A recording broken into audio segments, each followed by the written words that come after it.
Welcome back to my video. This is the third take. So the reason why it's not the first take is because I put this video in it and I put it on loop and I can't hear audio. But you guys apparently could, and this is what you would have heard on loop.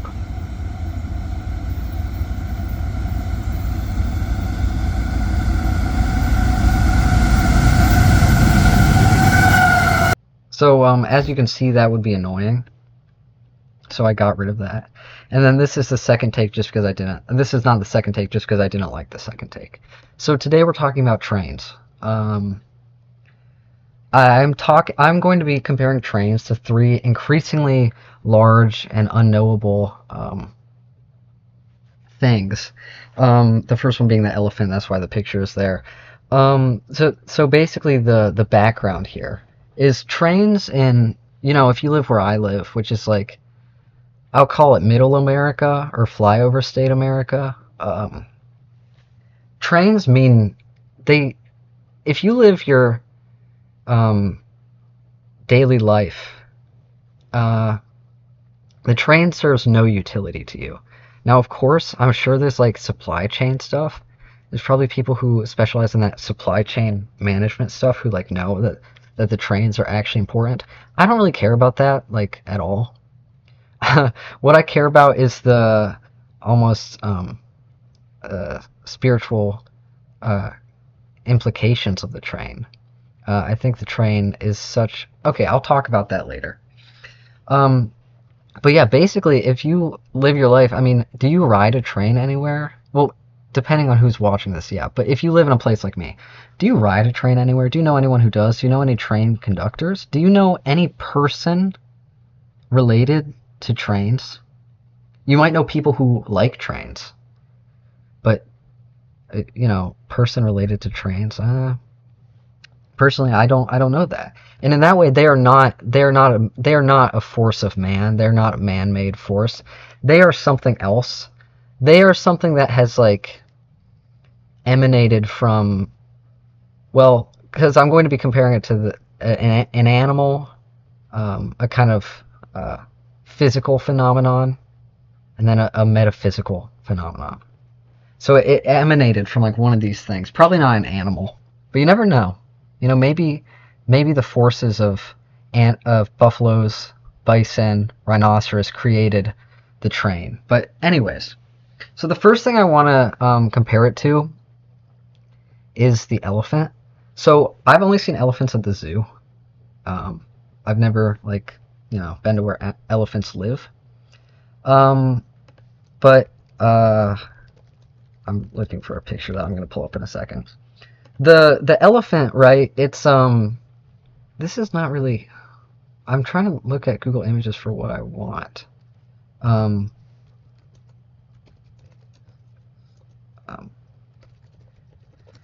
I want to. Okay. This is. I'm gonna pull. Okay, I found a great picture. But anyways, so now I can talk about this. The elephant is a very intelligent animal. And it probably is intelligent in a sort of way that we can't fully understand. Not as like lacking in understandability, lacking comprehensibility. I don't know what I'm trying to say here. As the intelligence of the octopus. The octopus is it's hardly from this earth. The elephant definitely is from the earth. The elephant is connected to the earth. They can feel the vibrations in the earth. The elephant is earth. The octopus, something else. But we can't fully understand the elephant. We don't know what's going on in there, but we know there's stuff going on in there. I believe that the intelligent animals, like elephants, primates, maybe, mostly mammals, probably. I'm a mammal supremacist. Except for tarantulas and some other spiders. Probably intelligent mammals have like pseudo-spirituality. Once you get an animal that is like approaching consciousness, which I don't know exactly how to define, but I think being able to understand what you are, to a reasonable level is consciousness, maybe. I mean, maybe that's a liberal definition, and maybe elephants can't understand that. But I think like my tarantula, she doesn't know that she's an animal. She doesn't know anything. The elephant knows that it's a being. It knows the physical space that it takes up. It knows what it's supposed to do and stuff. It knows that, right? And I think that these intelligent and conscious mammals probably have some form of spirituality, because spirituality is like inherent to the at least the mammalian experience. I don't know about like corvids or again the octopus. Those are really the other smart animals. I don't really know about them, but the elephant is. Why did I bring this up? Oh, because the elephant is like, yeah, we probably have no idea what their understanding of God is, if they have one. And it's probably beautiful in its simplicity, but we just don't know. And the elephant is big. It's really big. Like I said, it's a part of the earth. That's how big it is. It is the earth. The elephant, look, it has like, look at how, okay, there we go. Look at this. This is the earth.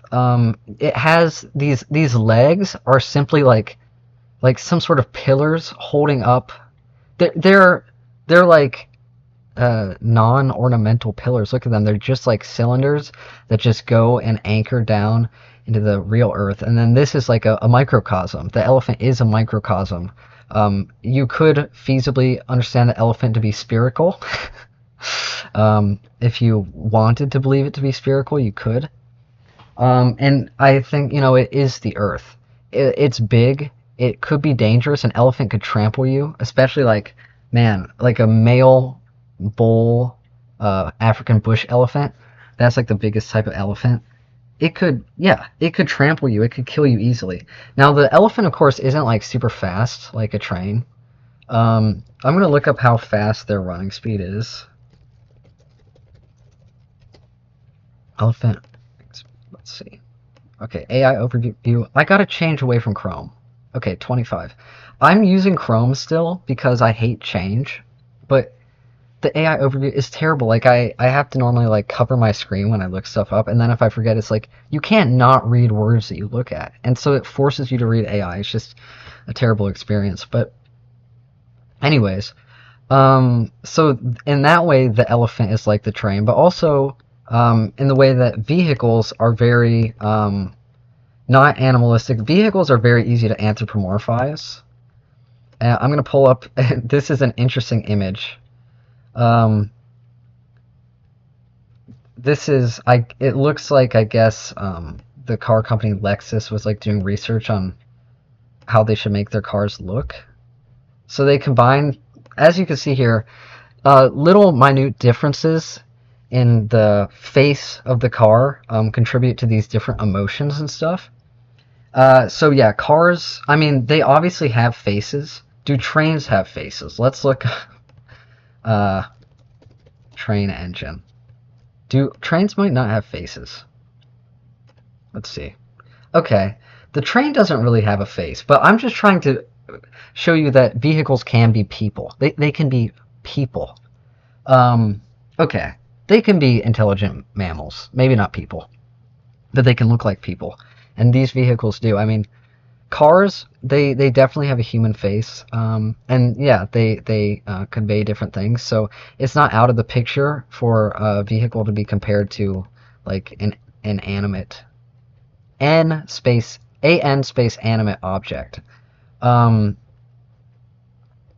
The other thing is that vehicles obviously have personalities. Vehicles, okay, imagine that you're driving on the interstate.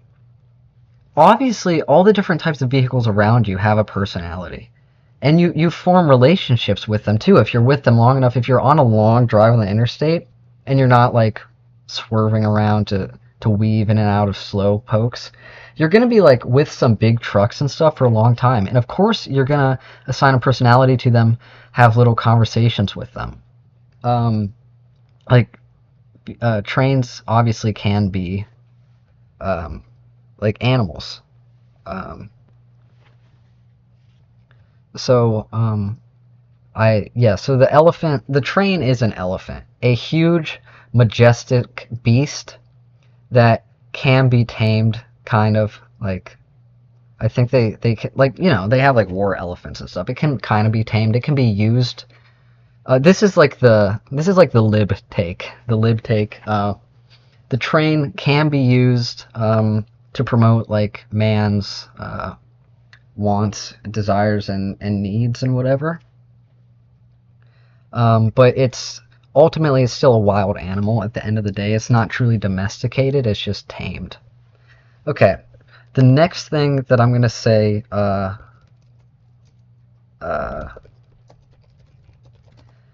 next thing that I'm going to say that the train is like is a, wait for it, thunderstorm. This is the image I wanted to use of a thunderstorm, so I'm just gonna do that.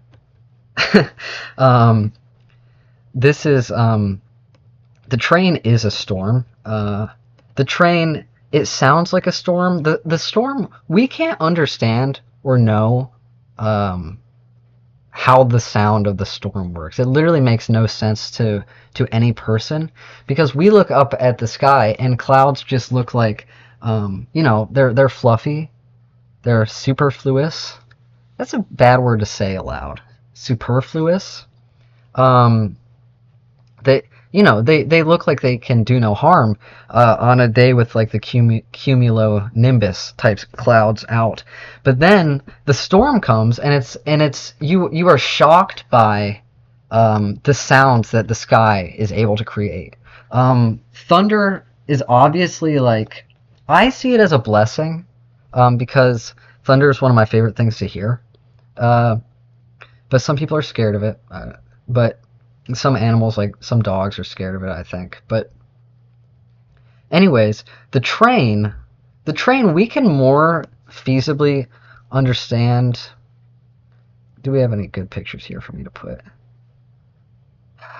I mostly have pictures of the tracks without trains. That's kind of my issue here. Come on. I have this image of trains in Austria, but that's not really relevant. This is not trains in Austria video. Yeah. Okay, I can take this. I can use this picture. It is easier for us to understand the fact that the train can make sound and will make sound, and it's easier for us to understand kind of the function by which the sound is made. But there, I'll just do that. This is a nice screen, I think. But nevertheless, the train can produce sounds that are still they're not majestic like the elephant or like a clap of thunder. But if you stand right next to the tracks after a train passes, you get like maybe 5 seconds of a sizzling noise, and that's kind of a mysterious sound. I mean, I understand why it happens, maybe, but the tracks don't feel hot. They just feel normal. So actually, I don't understand how it happens. But anyway, so the train is capable of producing loud noises that to some people are comforting, to some people are scary. To me, they're comforting. But sorry, what was I thinking? Okay, and the light. Have you ever, on a foggy August morning, it's in the 60s, you're not used to the 60s, so you're wearing a long sleeve, maybe a long sleeve sweatshirt. I'm thinking of a specific shirt that I would be wearing in this scenario. You are standing near train tracks, you're listening to frogs, the Frog Orchestra, the Frog a cappella group, the vocal group of frogs. You're listening to that, and off in the distance, you see an apparition carrying a lantern. Now, you've already been seeing apparitions this morning. I'm just retelling a story now. You've already seen apparitions this morning. Wait, should I recite some of a poem? What if it's bad? What, that would be embarrassing. I don't, cause I wrote a poem about this. I can't read all of it, but I can read some of it. I'm gonna pause while I look for it, so it's not an annoying silence. Okay. So it's kind of free-form slop, this poem. So I can just read a few sections. I can imagine that perched in their dewy canopies, way up there, a council of monkeys eye me with an intelligence. So it's kind of like a scary thing, like almost humans are watching you. Um, okay. Um, and this is where the train comes in. So that was kind of to set the scene. But then, and to the lighthouse's credit, beams in the fog jump out to a savvy camera. The camera thing, I was really into metaphors about eyes, so that's why I did. This is like almost a year old now, 9 months. It already feels cringe. But that's kind of like you begin to see a beam of light coming out, but at first it looks like a lantern. I put here like a lighthouse beam, but I think that was just to make it more of like a large foreboding thing, because it's supposed to be a little bit. The poem is supposed to be a little bit frightening, but then at the end it's comforting. Okay, I just like this one. This one is more kind of setting. Um, the crests and arches of waves crashing against an ancient canal remind me to look to the clouds and shudder under their grandeur. I like that. Shudder under their grandeur is so like religious, but like weirdly religious. Uh, like the shudder, yeah. But anyways, the canal is of course like um, that's a reference. I wasn't actually where the canal is when I wrote this, but there's another like part of the train tracks in Ravenna that's next to old canal infrastructure, and I'm gonna get a picture of this for you. All right, I got some pictures. The ruins of the canal are like an underappreciated Portage County aesthetic, I think. And when I say underappreciated, I'm talking about normies or people without like design, which by the way, it sounds like douchey to say that word, but that it's tough. Okay, in German, right, like that Sein, that would be like Zane, da Zane. Also, um, I, anyways, like like normies, you know. I heard someone call normies say normies don't have design once, and I thought that was funny. Um, these people don't think about the canal aesthetic. Probably the Portage County aesthetic that they think about is like I don't even know what they would think about. Something not that interesting. Probably they're normies. And normie I use semi-ironically. So we got some pictures now here. This is the canal infrastructure, and the canal is like yeah, like I was saying, I think it's important. It's important even more so than the trains. Um, if you watched my Ravenna video, you saw that Ravenna's history is separated into like eras of transportation technology, and one of those is the canal era. And we had the Pennsylvania and Ohio Canal go through us. Um, and okay, sorry. Anyways, the Pennsylvania and Ohio Canal went through us, and it brought industry to the town. And James A. Garfield was like a canal boy in Charleston Township. And that's just, that's nice history. And it brought in, some stuff to Ravenna's economy. And now look at what the canal is. It says Stoner's Ledge on it. All that's left of the canal architecture, it says Stoner's Ledge. That is so disrespectful. And look at these beautiful pillars just standing there, mostly untouched. These ones don't have that much graffiti on them. And it's just like, look, I don't have an issue with graffiti. Like I said in one of my videos, I think that graffiti is fine, but it's just like Stoner's Ledge, come on, that's cringe. But it's just, this is important. When you are walking along the train tracks near the South Prospect Bridge and you see Stoner's Ledge, you're gonna want to go west of the bridge. You're gonna you are standing, you are walking like in a graveyard. You know, I'm trying to think of like some kind of edgy, monstrous metaphor to use here. You know, it's these. Yeah, this is like the skeletal or remains or the carcass of something that was once beautiful. It's like a dead not peacock. What's less beautiful than a peacock? Uh, a rooster. Okay, I like rooster. This is like you have shrunk down and you're like walking through a dead rooster's carcass. That's what it's like here, but in a way, and you know, you like get sullied, you know, by walking through this rooster's carcass. As you walk through, you see like you when you appreciate this, you become a little bit immoral or morally different. If you know, you know. Um, because it's like you are praising something that has been you know, it's caused a sort of meteoric, precipitous downfall, and a lot of people's lives have been worse because of um, the obsolescence of the canals. But you know, but when you come out, you can clean yourself off, and you can realize like, no, it's okay to like that. Was that metaphor stupid? Because I sometimes feel guilty about liking this stuff. But anyways, um, that was all from this poem, right? Is there? Okay, I'm gonna look to see if there's more lines I want to share. Okay, I cannot share any more of the poem because it wasn't necessarily like a poem about the scene or the trains or anything. It was about something I will not be sharing. Anyways, all this was to say that how do I just want to get rid of this.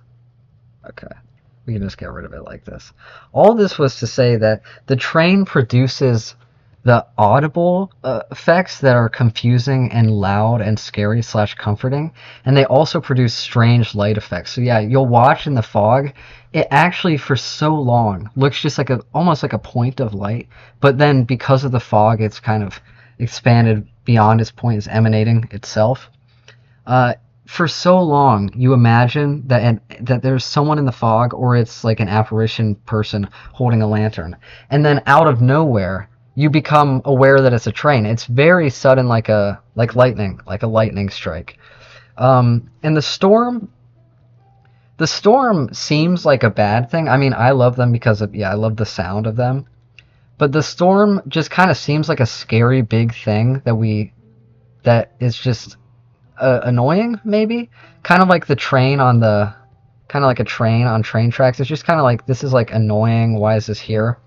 But like the train, which is apparently probably important to supply chain stuff, the storm of course is important too, because the storm is like, you know, nourishing the land with its water, and sometimes it causes forest fires, and forest fires are good for forests, in moderation, everything in moderation, you know.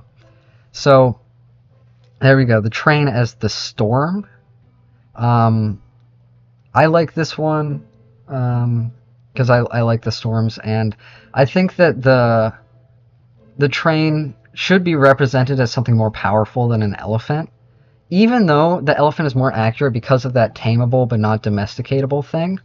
The storm we can't really tame. I mean, hey, you know what? You can get a lightning rod. Okay, you can get a lightning rod. But no, in normal, for for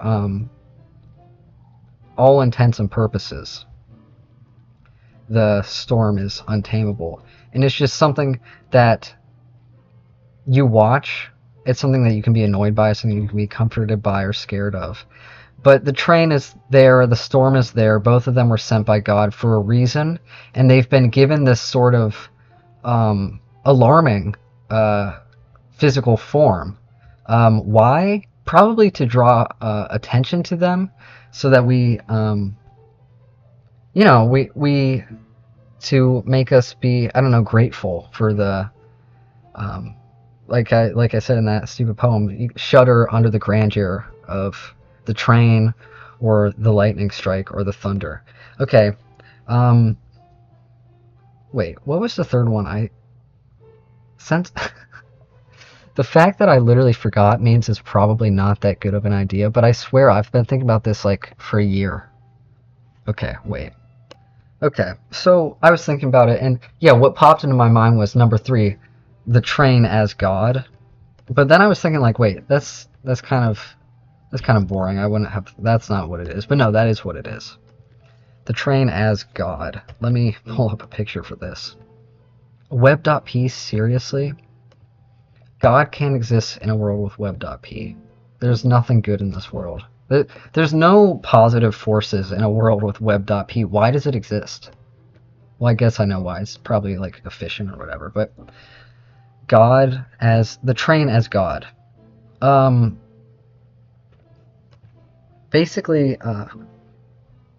the train travels. It travels along paths that we're not we are not designed for. We're not large enough, and we're not, like perfectly intricate enough to travel along the paths via which God travels, which is like a sort of other realm that we can't quite see, because there's sort of like God kind of permeates everything, and any man cannot travel that. Perhaps he can, in some way, access some sort of astral type realm, and that's when you walk along the train tracks for a bit. But it's difficult. You know, wait, I haven't actually. I think this poem is actually good, and it's kind of about this. Let me find it really quick. Okay, I'm just gonna read the first stanza here. This poem was called Bricklayer. I wrote it next to that waterfall. If you go to the Headwaters Trail in Freedom and go in the Manaway direction, you'll find it eventually, maybe. But the first line here goes. The first stanza goes, wail with the dissonance of your stride and the tracks. Melt with spring's thaw, because you're never coming back. I didn't read that very well.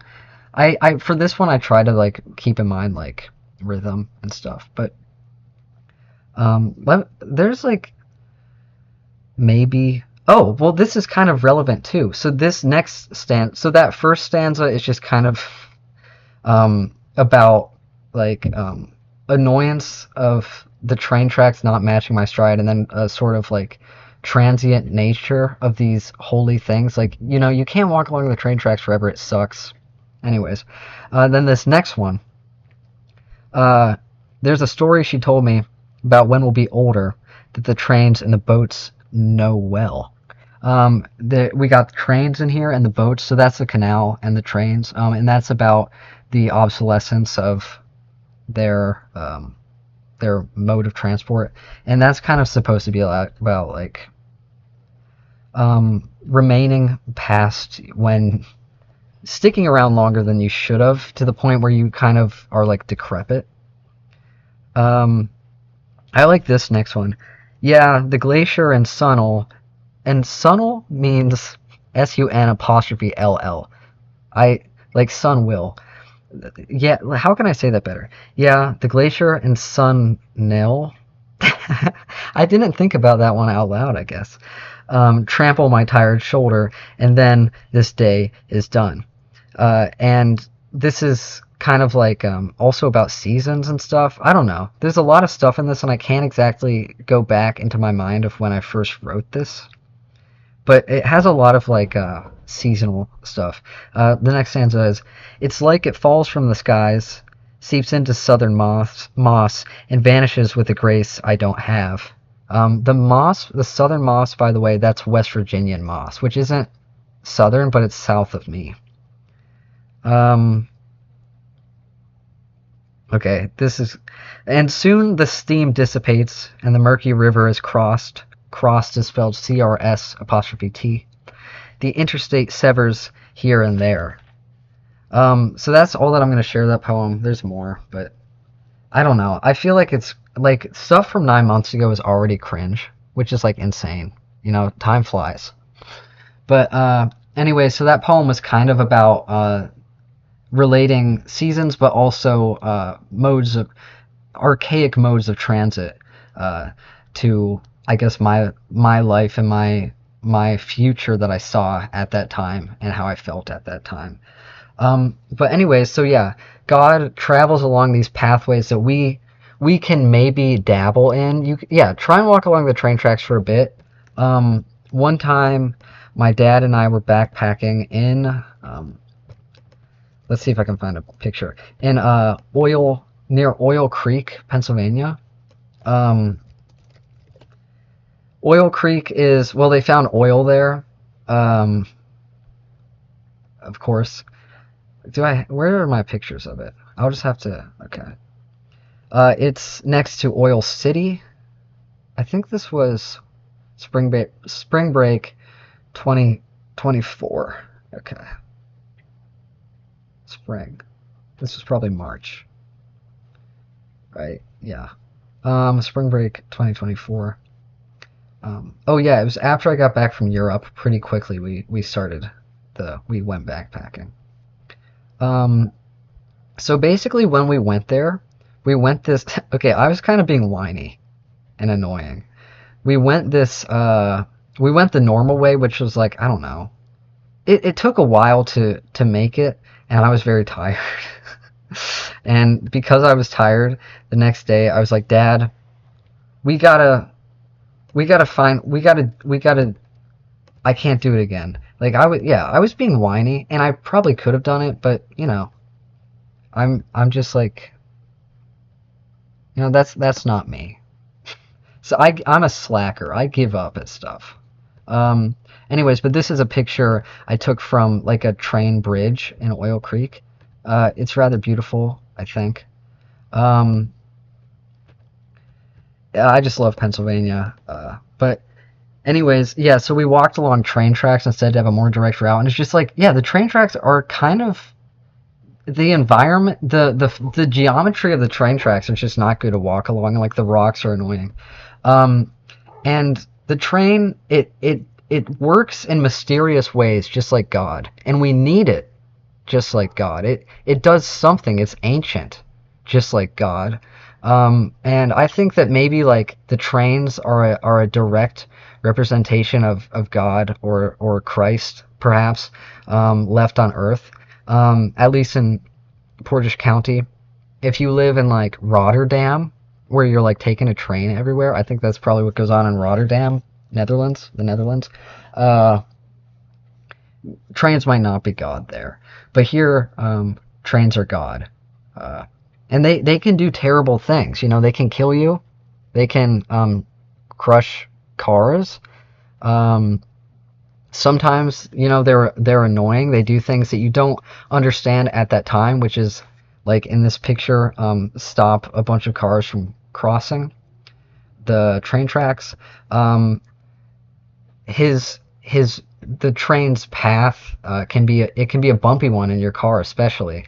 Maybe that means that like God is deterring a car centric world, but God doesn't like care that much. He's like here to remind us of good things more than like control the minutia, or what you may call the blubs of our world. So this video was kind of stupid, but I just think that trains, they exist as a mythological thing. They're either a huge creature that is kind of scary and we can't domesticate it. They are forces of nature which happen by air masses so huge we can't comprehend it, and oceanic currents that have been going on for millions and millions of years, that we could never. The volume of water moving there, we could never hope to understand that. And as God, as a piece of God, a more tangibly direct piece of God left on earth for us, that is supposed to remind us that the world is mysterious, the world is enchanting. I think disenchantment has been maybe one of the worst things to ever happen to the world, and it correlates with other bad things. I don't really know what I'm talking about. I just think about the trains a lot. Go stand next to a train. It's exhilarating. Just stand like You can stand 5 feet from it. Stand 5 feet from a train. If it derails, you are instantly dead. But how often do trains derail? Oh, wait. Let me pull up a picture of the train derailment in Ravenna. We had a train derail on South Prospect Street. It was kind of stupid. I don't really know like what happened. Do we have any good pictures of it?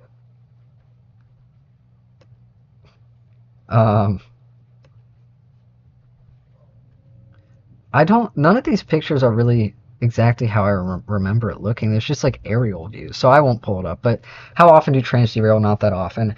The the experience of, you know, you're waiting for the train, and it's like, you know, the anticipation builds up, and then the train comes, and it's just like incredible. And then the train leaves, and you're like, you know, I was lucky enough to be graced by God today, and I can't ask for more than that. So it's okay that the train left. But sometimes trains are like shorter, and that's kind of disappointing. And the train is beautiful. The train is art. Trains generally have like, and this is my like God picture of the train. Trains generally have graffiti all over them. Trains tell stories. They tell. Oh, my tarantula finally came out. Okay, that's really exciting. I have to stop this video in a second to look at her. They tell stories like of their logos and stuff. I don't know. Just the train is history. The train has been here for all of history. The train either emanated from the universe, or the universe emanated from the train, because obviously they're closely related. And that's all for this video. Goodbye.